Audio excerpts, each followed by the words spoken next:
first of all, when your dad is part of a failed company, and your parents work through this thing and start a company on their own, you have a different perspective at the dinner table other than, you know, how was your day? My dad talked about business all the time.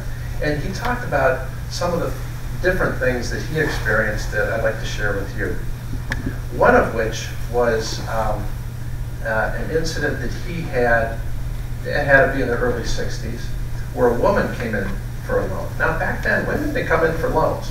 It was all men. So this woman comes in for a loan, and my dad, back then, we had one sheet of paper, by the way. It was 8.5 by 11 before the government got involved. 8.5 by 11, one side was the application, the other side was a note for mortgage, and my dad approved it on the spot, or denied.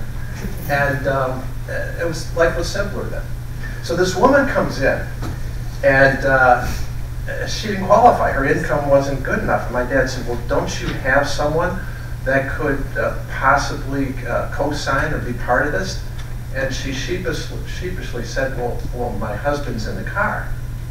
And my father said, well, go get your husband. He's employed. Oh, yeah, he's employed. Well, go get your husband.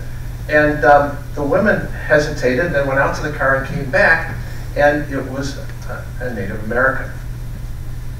And my father sat down and he went over everything, and they qualified. And he said, well, man, why didn't you just bring her husband in to begin with? And she said, well, I didn't think that you know, it was the right thing to do. You know, I thought you might hold it against us because he wasn't white. And my father said, but you qualify with your husband, and approved the loan. We had a merger in 1959 with the Lincoln Heights Savings and Loan Company. At that time, my father was big on merging with other Polish organizations. He thought merging the cultures would work pretty good, and in fact, it was a good idea. So he was interested in this company, and the loan portfolio looked great, and he liked a few of the people that he had met. And at one point, one of the board members called him off to the side and said, Ben, I'd like to see you in private. So they took him off to this meeting room, and he showed him a map. And the map was of Cuyahoga County, and it had two colors of pins, white ones and black ones. And the black ones, there were more black ones than white ones, and I think you know where this is going. So they put them in Lake Erie.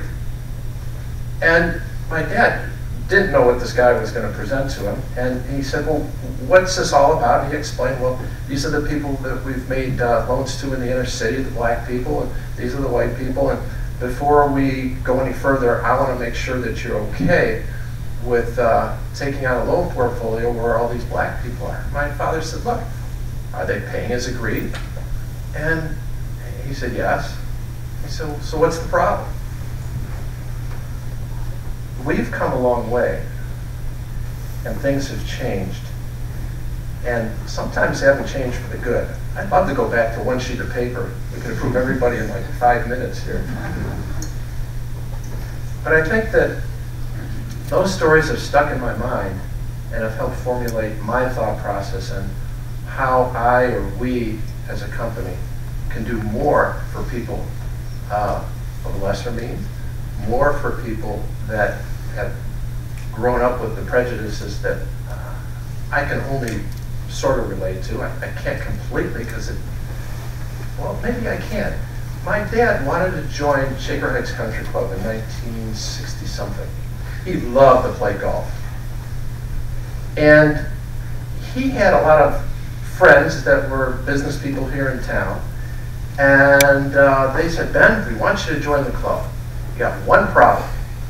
And he said, well, what's that? He said, you have to drop the SKI off your name. We won't accept anyone who's Polish, let alone ethnic. And my father sat there for a second and said, well, no, thank you. And for the rest of his life, he played in all the public golf courses. The irony is, I don't play much golf, and I get called all the time to join these clubs. My dad would probably love to join those clubs. I don't have the time, spending the time to try to run a company and have a family that I love dearly.